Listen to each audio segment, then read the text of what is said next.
When telling the story of my illness, I try not to speak about depression. I prefer to call it suicide. The American novelist William Styron, in his memoir, Darkness Visible, a memoir of madness, argues that the word depression is inadequate to describe this illness, and I agree. A depression is a concavity, a sloping downward and a return. Suicide, in my experience, is not that. I believe that suicide is a natural history, a disease process, not an act or a choice, a decision or a wish. I do not understand suicide as a response to pain, or as a message to the living, or not only as those things.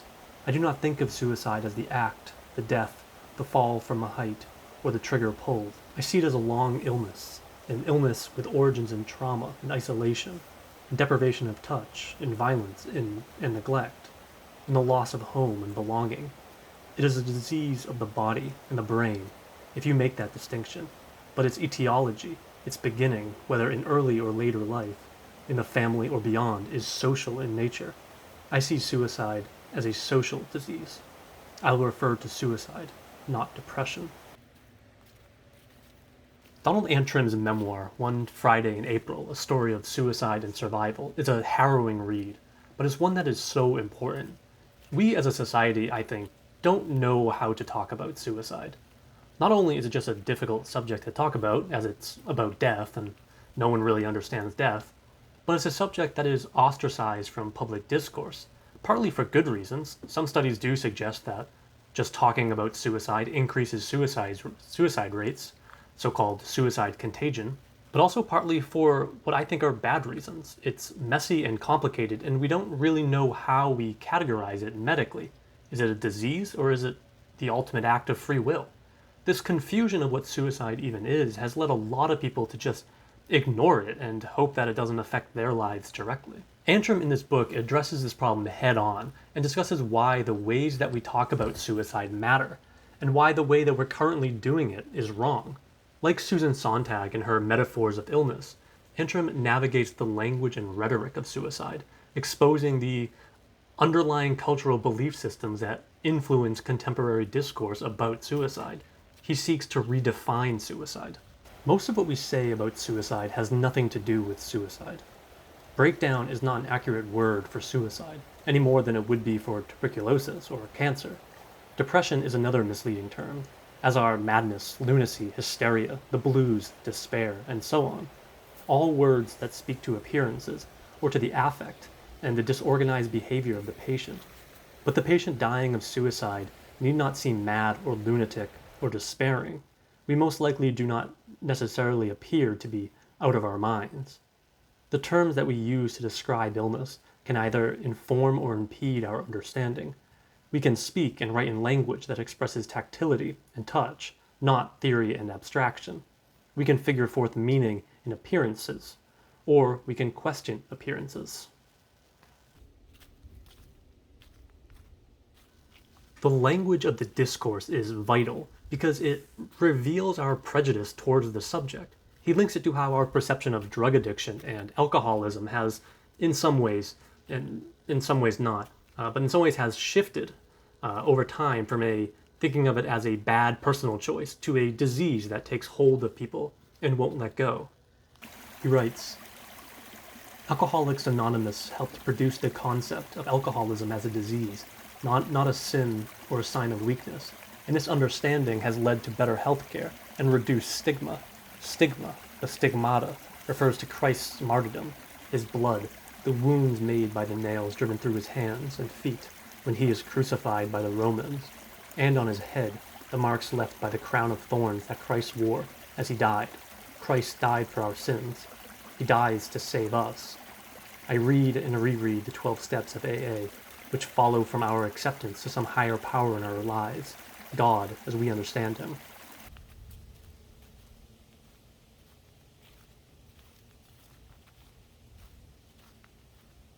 Not only is this book full of cultural criticism and linguistic analysis and psychological probing, but it's also an extremely personal account of Antrim's own struggle with suicide. This book opens with Antrim on his roof, one Friday in April, in 2006, and he's hanging from the fire escape ladder as his body and his mind fight to figure out if he should let go or not. He spends all day on the roof. It's a harrowing account of attempted suicide, but Antrim in his memoir is careful to not wholly focus on the act or the attempted act itself, because, as he suggested in the quote that opened this video, suicide is more than just that ultimate action. It's the process of living with the illness. And for Antrim, suicide isn't only personal or only psychological, it's social.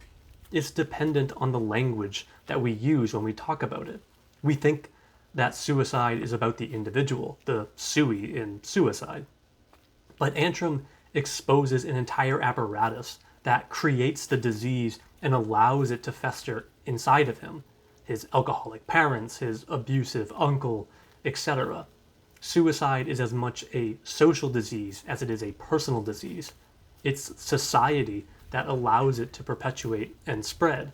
But, very importantly, for Antrim, it's society, it's other people that can stop this disease, or at least nullify the symptoms of it.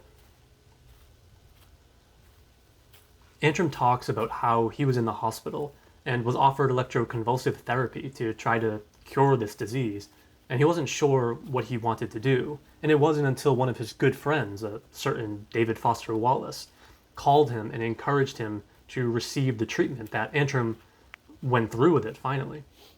And the treatment did help him, though of course, like the worst diseases, it never fully went away. Antrim is hopeful though. He still lives with the disease, but he treats the symptoms, and he thinks that society can also treat the symptoms of this disease. He explains how we need to reconfigure our thoughts about suicide and think of it as an ongoing mental illness rather than a single calculated action. As long as we see suicide as a rational act taken after rational deliberation, it will remain incomprehensible. Stigma, society's unacknowledged violence towards the sick, will remain strong. But if we accept that the suicide is trying to survive, then we can begin to describe an illness. I believe that we must make this leap in our thinking.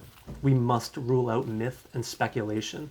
This letter, this report, this book seeks a paradigm shift in our understanding of suicide in society. It finds neither will nor agency in suicide, only dying, and calls for a great commitment to the hospital, to our community and our health. What is the hospital, if not all of us? What is medicine, if not touch? Suicide must not be imagined as enigmatic. It isn't poetry or philosophy. I have come to think of suicide as a natural history that may begin in trauma and abjection, or the withdrawal of touch, and that ends in death by one's own hand. The purpose of suicide is death, not what we may think of it as rage, revenge, or atonement for sin. To the extent that the suicide acts, it is but a falling away. Thanks for listening, everyone. This video was a bit different than my other reviews because I wanted to let Antrim speak for himself as much as I could. This is obviously a topic that's difficult to comprehend from the outside, but this book helped me understand it a bit more, and so I thought I would share Antrim's words with you and a few of my thoughts with you. But I highly recommend reading this very short book. I received this in the mail last night as of recording, and I opened it and read the first page standing right there at the kitchen counter, and it gripped me and held on to me, and I read the entire book in a single sitting while sitting on the stairs, as I didn't even make it all the way down the hallway to my couch.